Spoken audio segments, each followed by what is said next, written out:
It doesn't start with fire or explosions. It starts with confusion, a sound that doesn't belong to your day. Maybe it's a siren, distant at first, easy to mistake for something routine. Maybe it's your phone vibrating in a way it never has before. An alert. Red text. Words that feel unreal even as you read them. Emergency. Seek immediate shelter. For a few seconds, your brain refuses to cooperate. You reread it. You wait for another notification to explain it away. A test. A glitch. A mistake. The TV cuts in mid-sentence, the anchor's voice tight, rushed, using phrases you've only heard in documentaries. You stand there, frozen, trying to decide if this is real life or some strange overlap with a nightmare you didn't know you were having. Around you, people hesitate. That's the strange part. There's no instant panic, not yet. Cars don't immediately crash. People don't scream in the streets. Instead, there's a pause, like the entire city is holding its breath. Someone laughs nervously and says it can't be serious. Someone else says they heard something like this before, years ago. You think about work, about the meeting you were supposed to have, about the groceries still sitting in the trunk. Your mind clings to ordinary thoughts because they feel safe. Because if you keep thinking normal thoughts, maybe nothing has actually changed. The sirens keep going. They don't sound urgent in the way movies taught you to expect. They sound mechanical, indifferent, like they've done this 1,000 times and don't care if you listen. Then time starts to collapse. Minutes suddenly feel too small to hold all the decisions you're supposed to make. Where do you go? Do you even have somewhere safe? You think about basements, subways, parking garages, places you've never really noticed before. You open closets. You grab things without knowing why. A jacket, a charger, your wallet. You hesitate over objects that suddenly feel meaningless and precious at the same time. Do you take photos, documents, food?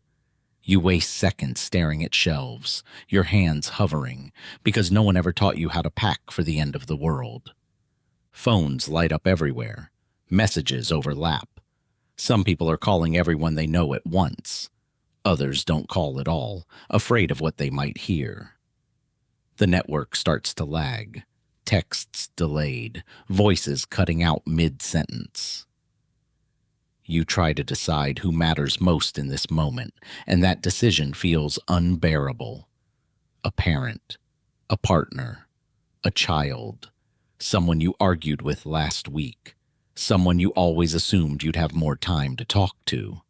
You start typing messages that don't say enough, because how do you explain fear in a sentence? I love you. Where are you? Are you safe? You hit send and don't know if it went through. Outside, the world looks almost normal, which makes everything worse. The sky hasn't changed yet. Buildings are still standing. People are still walking, some faster now, some standing still and staring at their phones. A neighbor is locking their door like they always do, carefully, methodically, as if that habit still matters. Somewhere a child is crying because they can sense the adults are scared, even if no one has explained why. You realize how thin the line was between before and after, how nothing physical needed to break yet for everything to already feel lost. This is the moment where disbelief fights instinct, where part of you wants to sit down and wait for an all clear that will never come, and another part is screaming that you are running out of time. You make choices that will follow you forever, even if you don't know it yet.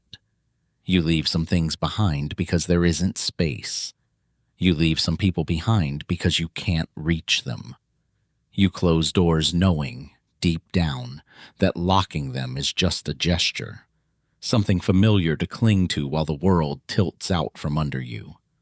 There is no heroism here, No dramatic speeches, no music swelling in the background. Just ordinary people realizing, all at once, that the rules they lived by have expired. That the future they assumed was waiting has been interrupted. The warning came, technically. The systems did what they were designed to do. But it came too late for your mind to catch up. Too late for clean decisions. Too late for calm. And as the sirens continue and the alerts keep flashing, normal life doesn't end with a bang. It ends quietly, in hesitation, while you're still trying to decide whether to believe what you're being told. It happens faster than your brain can react. There is no countdown you can follow, no clear moment where you think this is it. 1 second the world is still holding its shape, and the next there is a light so intense it doesn't feel like light at all. It's white, absolute, overwhelming, as if the air itself has turned solid and slammed into your eyes. For a fraction of a second, shadows are burned into walls, into streets, into memory. People don't even have time to look away. The brightness doesn't announce itself. It erases. Then comes the force. Not a sound at first, but pressure. Immense, crushing pressure that feels like the sky dropping. Windows don't just shatter. They explode inward, spraying glass like sand. Doors tear off hinges. Walls buckle as if they were made of cardboard. Cars lift, spin, and slam back down in places they were never meant to be. Entire blocks flatten in a single blunt motion, as if the city has been slapped by something too large to comprehend. You're thrown, or knocked down, or simply disappear into debris before you can understand what's happening. The heat follows, or maybe it arrives at the same time. It's impossible to tell. It's not like standing near a fire. It's sudden, punishing, the kind of heat that burns skin instantly, that ignites clothing, that turns everyday materials into fuel. People miles away feel it wash over them, a wall of searing air that steals breath and leaves skin blistered. Those caught outside don't get a chance to run. They're frozen mid-step, mid-thought, their bodies overwhelmed before fear can even fully form. Indoors, some believe walls will protect them, that being inside means safety. But walls crack, ceilings collapse, buildings become traps, folding inward under forces they were never designed to resist. There is no single experience of impact. It's chaos layered on chaos. Some people lose consciousness immediately. Others remain awake, ears ringing, vision blurred, trying to understand why the ground feels wrong beneath their hands. Smoke and dust swallow everything. The air fills with debris so thick it turns daylight into darkness in seconds. You can't see the street you were just standing on. You can't see the building across from you. You can barely see your own hands. Every breath is thick and painful, filled with grit and ash. Sound finally arrives, but it's broken and distorted. A deep, rolling thunder that seems to come from everywhere at once, followed by countless smaller crashes as buildings continue to fail. Metal shrieks as it twists. Concrete groans, then gives way. Somewhere close, something collapses with a final, hollow boom. Somewhere farther away, another impact answers it. The noise is so overwhelming that it becomes meaningless, blending into a single, continuous roar that rattles through your chest. People are everywhere and nowhere at the same time. Figures stumble through the dust, covered in blood and ash, unrecognizable even to themselves. Some scream. Some don't make any sound at all. Others stand perfectly still, staring at nothing, their minds unable to process what their eyes are seeing. There is no coordination, no clear direction to move in. Streets are blocked by rubble. Familiar paths are gone. Landmarks that anchored your sense of place have been erased in seconds, leaving you disoriented, lost in a space that used to be home. Loss happens instantly and without ceremony. People you were just thinking about are gone before you realize it. Homes vanish. Entire lives are reduced to fragments scattered across the ground. There's no time to grieve, no space for understanding. The scale of what's happened is too large, too sudden. Your mind tries to shrink it, to make it manageable, but it can't. The world didn't just get damaged. It broke. Physically, violently, beyond anything you've ever imagined preparing for. And in the aftermath of the impact, as the dust continues to fall and the fires begin to spread, there's a single, terrifying realization settling in beneath the shock. This wasn't an isolated moment. This wasn't an accident. Whatever just hit your world didn't stop here. And whatever comes next will arrive in a place already shattered, already bleeding, already struggling to understand how everything it depended on vanished in a single, blinding instant. When the force finally passes, there's a strange pause, like the world is deciding whether it should keep going. You're still alive, but that fact doesn't feel real yet. Your ears are ringing so loudly it drowns out everything else. Your vision swims, edges blurred, colors washed out as if someone drained them from the scene. You don't know how long you've been on the ground. Seconds stretch and fold in on themselves. When you move, it feels wrong, like your body belongs to someone else. You test your hands, your legs, half expecting them not to respond. When they do, the relief is brief and hollow. You push yourself up into a landscape that no longer makes sense. Buildings are on fire in places they shouldn't be, flames crawling up walls that were intact moments ago. Some structures are just gone, leaving open spaces where streets should be, where homes used to stand.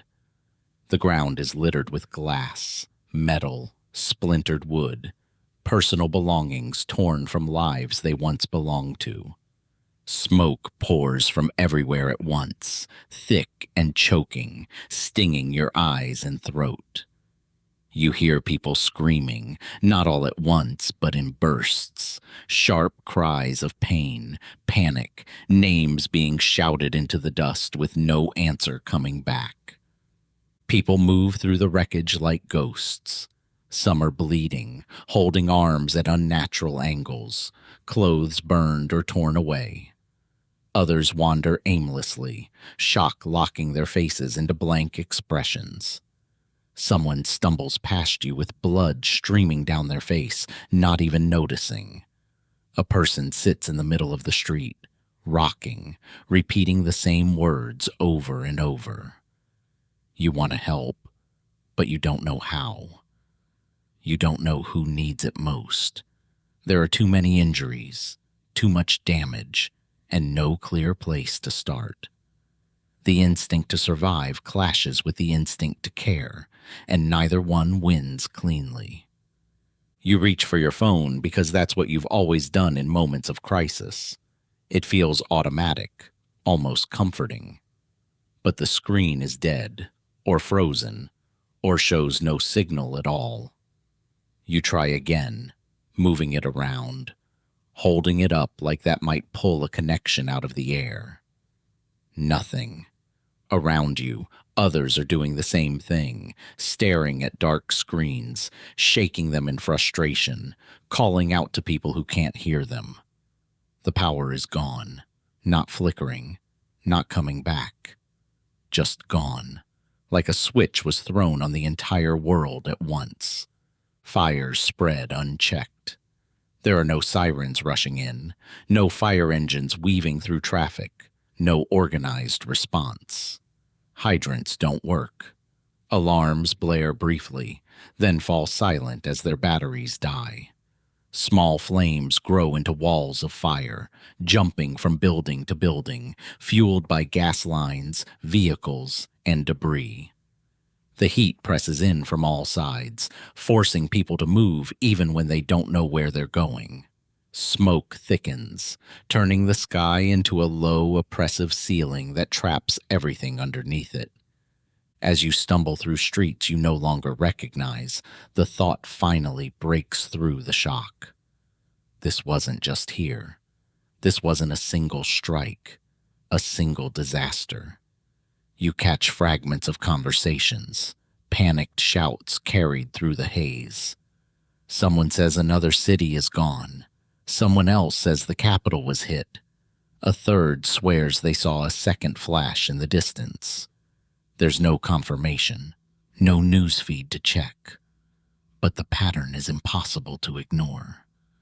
The scale of destruction around you is too vast, too deliberate. This is happening everywhere. Survival starts to feel strange, almost wrong. You're alive not because you did something smart, not because you were prepared, but because of timing, walls, angles, luck. People who were a few steps ahead of you didn't make it. People who stayed inside when you stepped out are gone. The randomness of it presses down on you, heavy and suffocating.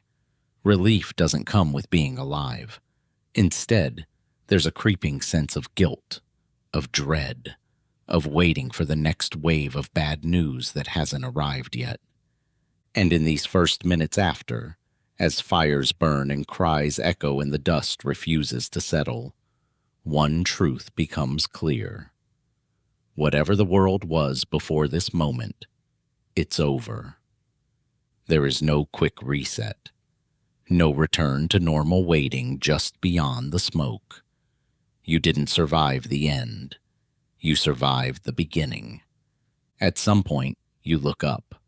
Not because you expect answers there, but because something feels wrong in the air, something heavy pressing down that isn't just smoke or fear. The sky doesn't look like a sky anymore. It's no longer wide or distant or comforting. It feels low, dragged down by layers of ash, dust, and debris climbing upward from the ruined ground. The blue you've known your whole life is gone, replaced by a dull, sickly haze that stretches in every direction.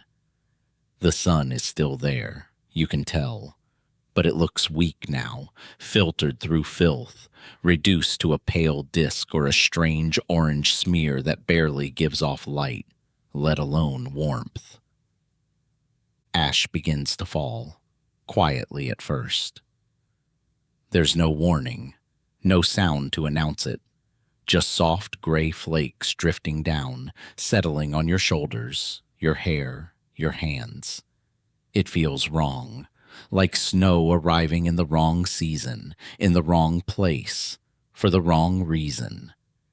You brush it off instinctively, then stop, unsure if touching it is a mistake. It coats everything: cars, streets, bodies, blurring edges and muting colors until the world looks drained, like a photograph left out too long in the sun. Every step kicks up small clouds of it, and it never really settles. It just hangs there, suspended, as if the air itself has thickened. The smell hits you next. Not one smell, but layers of them, tangled together. Burning plastic, charred wood, melted metal, and beneath it all, a sharp, metallic tang that sits at the back of your throat and won't go away. Every breath feels heavy, scratchy, like inhaling something you weren't meant to. Your chest tightens, your eyes sting and water.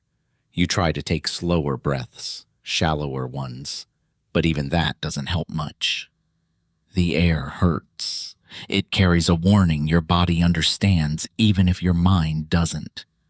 This place is no longer safe. The light keeps changing in unsettling ways. When the sun manages to push through the smoke for a moment, it doesn't brighten things. It turns everything an unnatural color, golden 1 second, copper the next, catching on floating debris and making it sparkle in a way that feels deeply wrong. Shadows don't fall where they should. Distances are hard to judge. Familiar streets look warped, like you're seeing them through dirty glass. The world feels unstable, like it could shift again at any moment. Nature, the quiet background you've always trusted, has become unfamiliar. Trees stand scorched and stripped, their leaves gone, their trunks blackened or split. Birds are gone. Insects are gone. There's no wind the way you remember it, no fresh movement of air to clear the smoke. Everything feels stagnant, trapped under this altered sky. You realize how much comfort came from things you never noticed before. The way sunlight felt normal, the way breathing didn't require effort, the way the environment seemed neutral, predictable. Now the planet feels wounded, like it's reacting to what humans have done, carrying the scars up into the atmosphere where everyone can see them. You wonder how far this damage reaches, how many miles away the sky looks just as wrong, how long it will stay like this. Hours, days, longer. There's no way to know, and that uncertainty sinks in deeper than the ash. If the sky can change this fast, if the air itself can turn against you, then nothing feels stable anymore. Standing there under that dim, poisoned light, you understand something on a level words can't quite reach. The danger isn't just what happened on the ground. It's above you now, around you, inside your lungs with every breath you take. The world hasn't just been damaged. It's been altered. And the sky, the one thing you always look to for normalcy, for routine, for reassurance, no longer feels like it belongs to you, or to the life you thought you were living.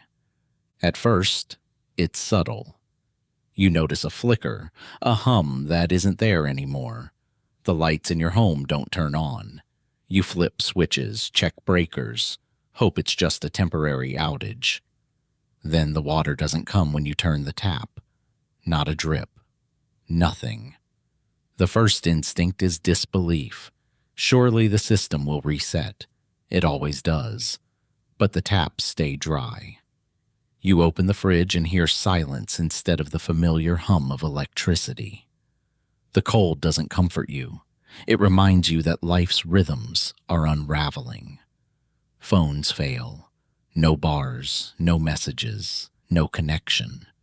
Even the internet, a constant, reliable presence, vanishes in an instant, leaving the world eerily quiet except for the panic of people trying and failing to reach each other. Outside, reality begins to break apart. Gas stations are dead, pumps silent. Streets that once buzzed with cars now feel abandoned, yet chaotic, because when people realize fuel is gone, desperation sparks. ATMs refuse to dispense cash. Bank systems crash, leaving even the most prepared without access to what used to represent security. Hospitals, the one place you assume will hold some order, are overwhelmed almost immediately. Injured people arrive from the blast, from fires, from panicked movements across the city. Nurses and doctors scramble, supplies vanish within minutes, and suddenly, there aren't enough hands to save everyone. Emergency services, the one society taught you would always arrive, are gone. Sirens fade. Fire trucks stop in streets, abandoned or trapped, and police cars lie scattered, engines dead, radios silent. The systems you trusted to keep chaos at bay collapse faster than you can process, leaving you exposed in every way, naked to the world you thought was stable.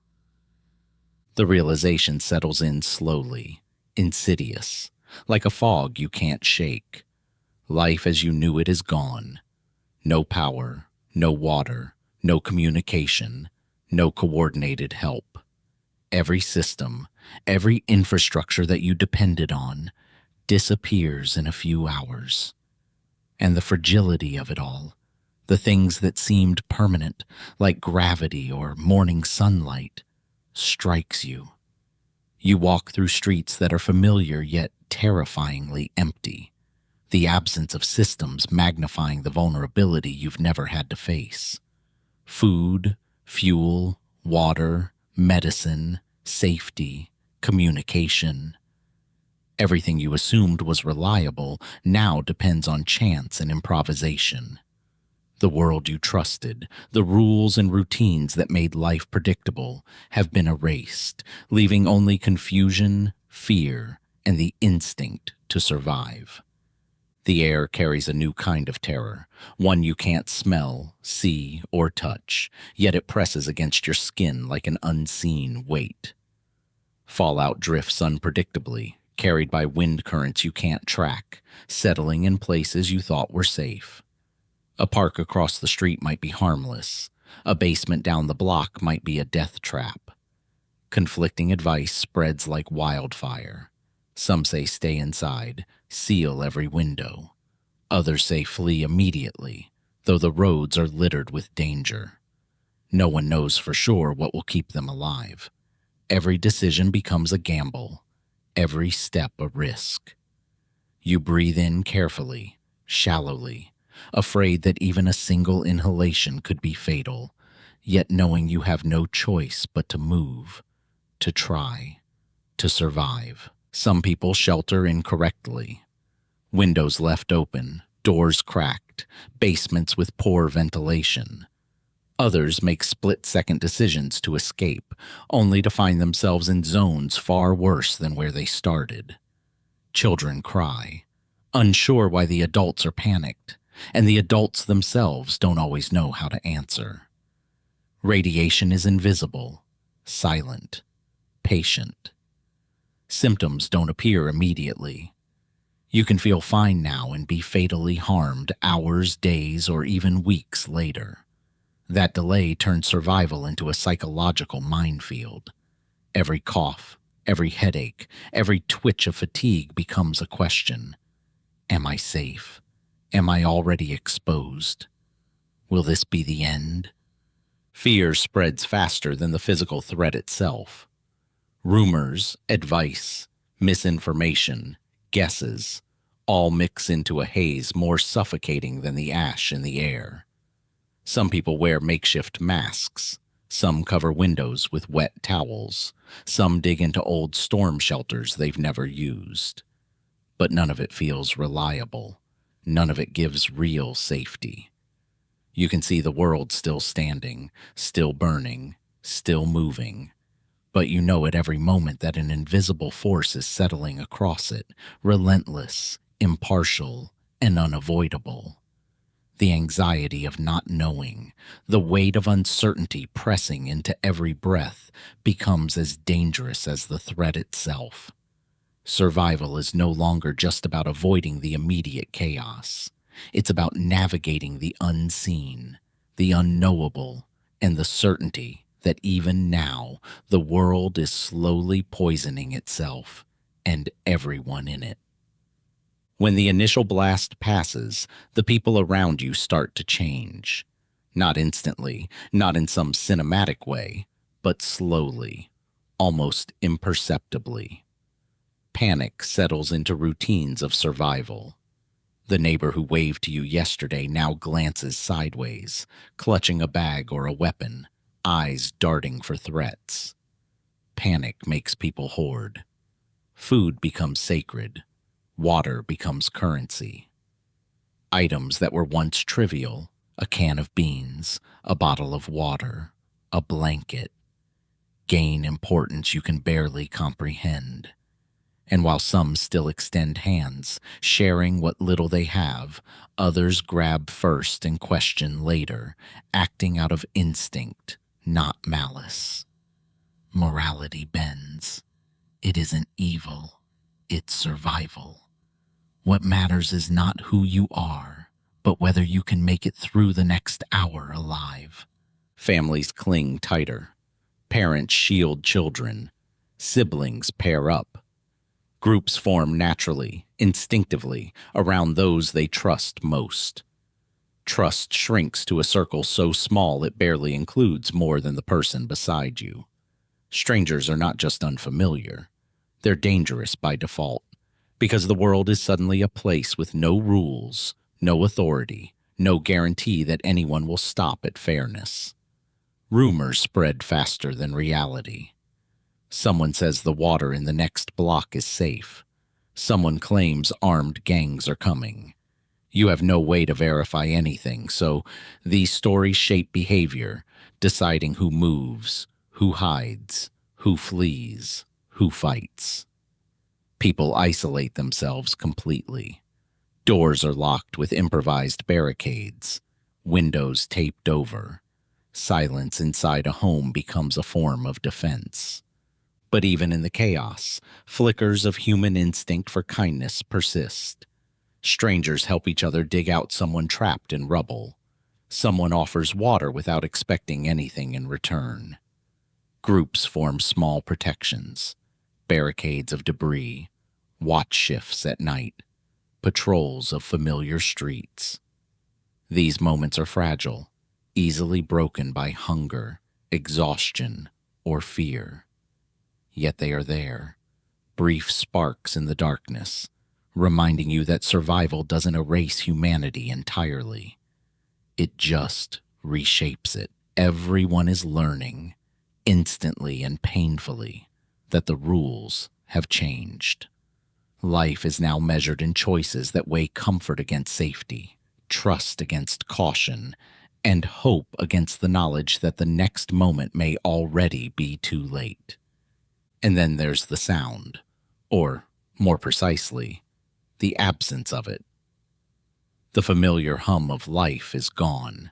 Sirens that should signal help fade to nothing. Cars no longer move along the streets. Engines are silent. The world no longer responds to the rhythms you once relied on. For a moment, the lack of sound is dizzying.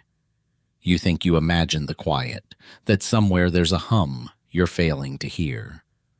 But it's real. The machinery of civilization has stopped, and in its place is a hollow, unnatural emptiness. Then the other sounds begin, the ones that are less ordered, less controlled. Cries echo from the rubble, people screaming, shouting names, calling for help that may never come. Collapsing buildings add sporadic percussion. The groan of metal giving way, the thud of concrete hitting asphalt, walls toppling like dominoes in slow motion. Somewhere gunfire cracks intermittently, sharp and cruel, slicing through the haze. Fires hiss and snap as they consume what's left, tiny explosions echoing as gas lines ignite or debris shifts. These are the noises of survival, the chaotic soundtrack of a world that has abandoned order. Silence returns in between bursts, long stretches of nothing, heavy and suffocating. It's a silence that presses into your chest, that makes you hyper-aware of every footstep, every cough, every whisper. Even when people are near, speaking or moving, the emptiness of what's missing looms larger. No engines, no background chatter, no birds, no wind over lawns. Only fragmented sounds of suffering, destruction, and survival. It's the sound of civilization stripped bare. It's the world you knew, erased and replaced with something alien, unpredictable, and unforgiving. And as you move through it, the contrast becomes impossible to ignore. The absence of normality makes the moments of noise sharper, more frightening, and more permanent in your memory. And then the world stops feeling familiar. The landmarks, the streets, the routines you once trusted, they're gone, replaced by uncertainty, fear, and the weight of choices you never imagined having to make. You realize that survival isn't heroic. It isn't clean. It isn't something you can plan for or fully understand. It is small victories, fleeting moments of kindness, and the stubborn refusal to give up, even when everything you relied on has vanished. What's missing isn't just buildings or power, water or food. It's certainty. It's safety. It's the quiet understanding that someone is watching over you, that the world will keep running even if you can't see it. That sense of order, of predictability, of normal life. It's gone. And with it, you're left to rebuild your own rules, your own boundaries, your own fragile sense of hope. This is the world after the flash, the silence, the ash, the uncertainty. A world where trust must be earned in minutes, where every choice carries weight, and where survival is measured not in days or months, but in breaths and decisions that must be made before the next second slips away. And now it's up to you. What will you do with the world that remains? Who will you protect? Who will you trust? And what will you hold on to when everything else has disappeared? This is not just a story of destruction. It's a warning, a challenge, a reminder that the life you take for granted can vanish in an instant, and only those who remain aware, vigilant, and human will carry the future forward. Stay ready, stay aware, and remember, even in a world erased, survival is just the beginning.